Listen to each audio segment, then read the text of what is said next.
Hi, everyone. My name is Alicia Ochoa Jones, and I am the Procurement Manager for MCAG. And welcome. I am excited to talk to you today about procurement. So let me go ahead and share my screen and get started. So we'll start with a very basic definition. What is procurement?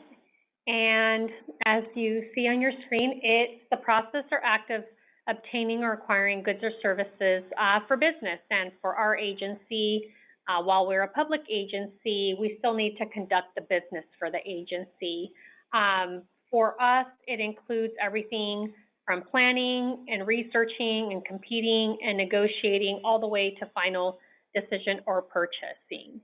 So again, procurement is the process of obtaining or acquiring a good or a service for business that is a wide range of goods and services.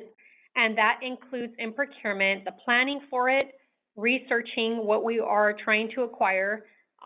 Procurement's responsible for competing it. We're also involved in negotiating for it. And then we are involved in the final decision and all the way to contract.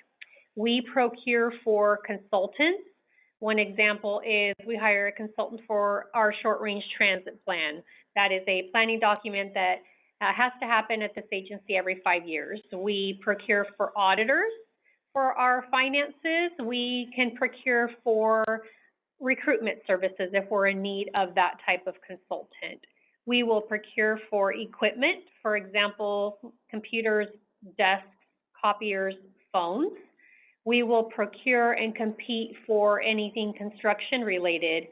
For example, when we need, our transit department needs bus stops. We've improved our front lobby. We've floored our office. That was competed via procurement. And anything else that our agency needs. For example, for the bus, we need a third-party contractor to run our services. So the bus operator. We need information technology support.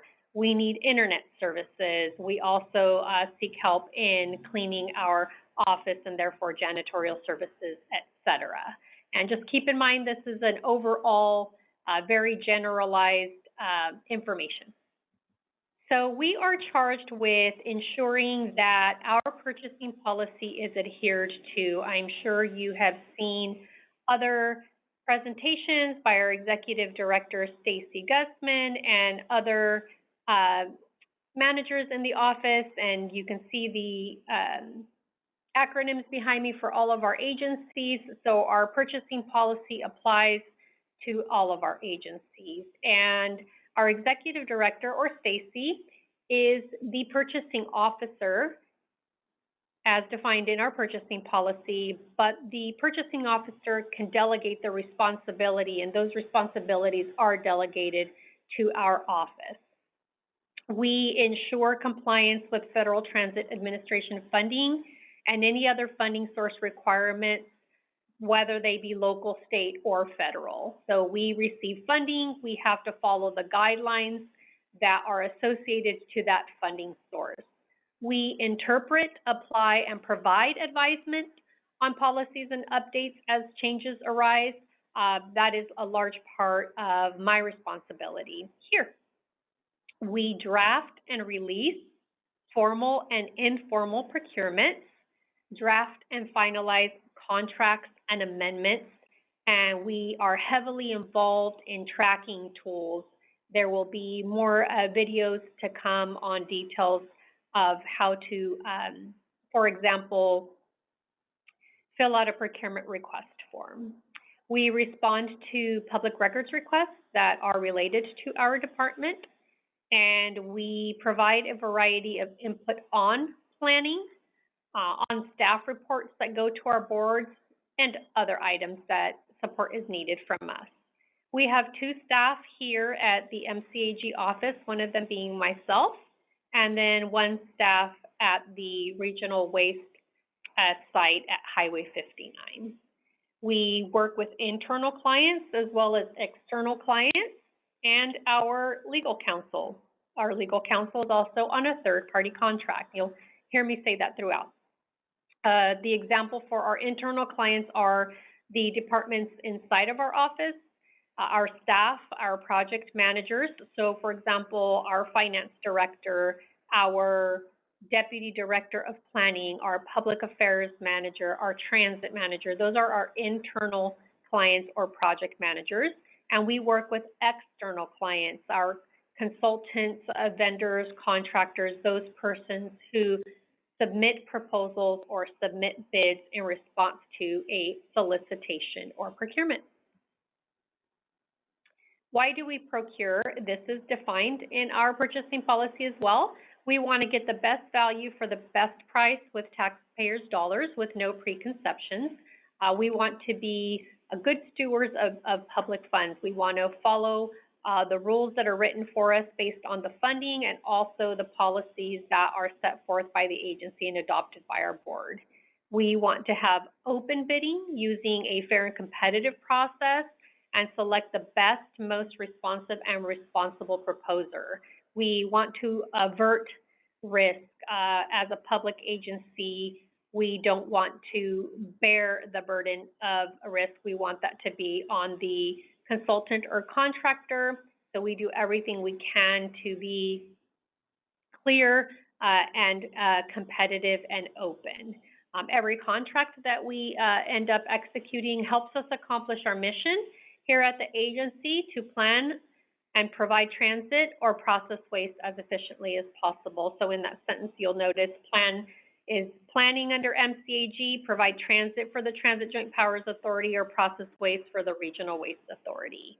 And per our purchasing policy, we establish efficient procedures for the purchase of commodities, equipment, and general services at the lowest possible cost, commensurate with the quality needed. So the project manager is tasked with defining what that is. We establish procedures for contracting professional services.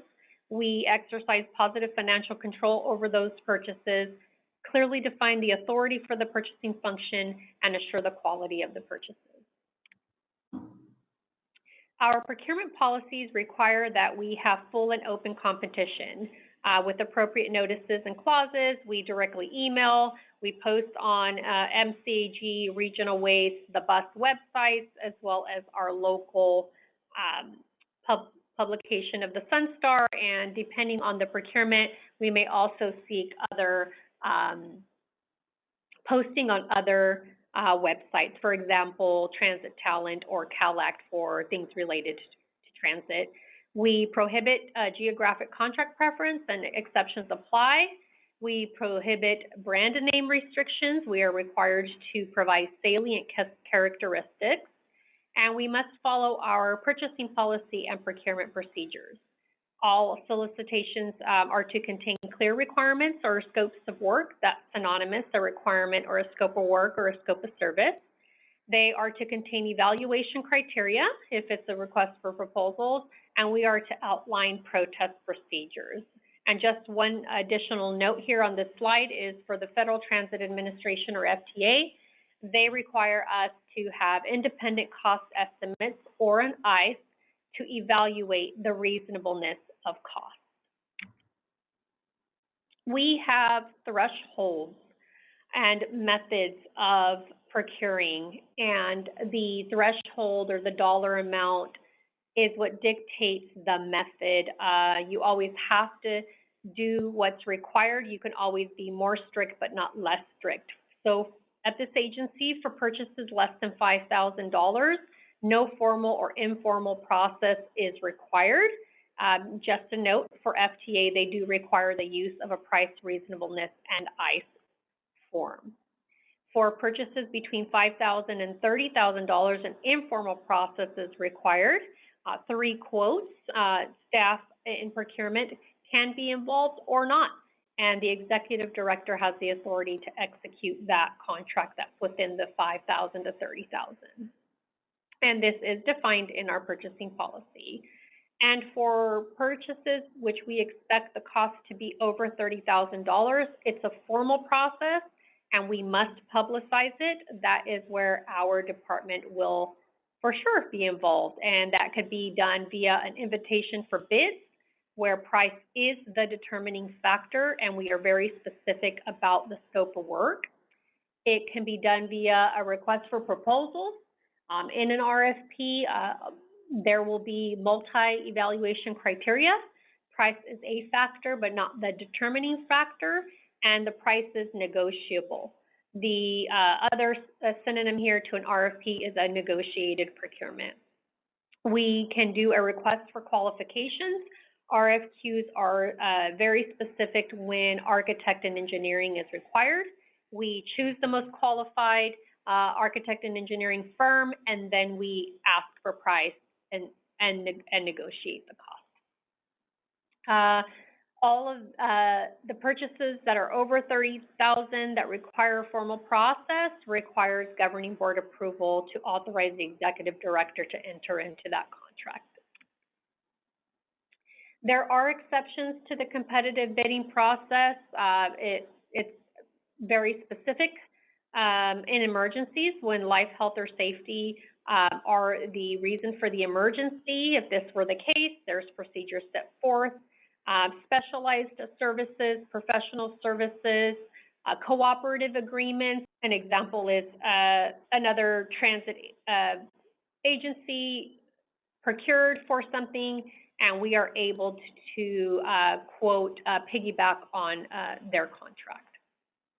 Interagency agreements, an example here is if the Merced County Association of Governments enters into an agreement with the San Joaquin Council of Governments, for example. Sole source procurements. And just a little side note that if we are to sole source and the funding is from FTA, they require us to comply with the 2 CFR 200, Part 200, 320C, which includes 5 very specific circumstances that allow that sole source. We don't have to compete for training, we don't have to compete for advertising, and there are other instances where exceptions apply. So this is just a little picture. We plan to procure, and this can happen at any given time. You define what the requirement is. The project manager defines what that requirement is or the scope of work.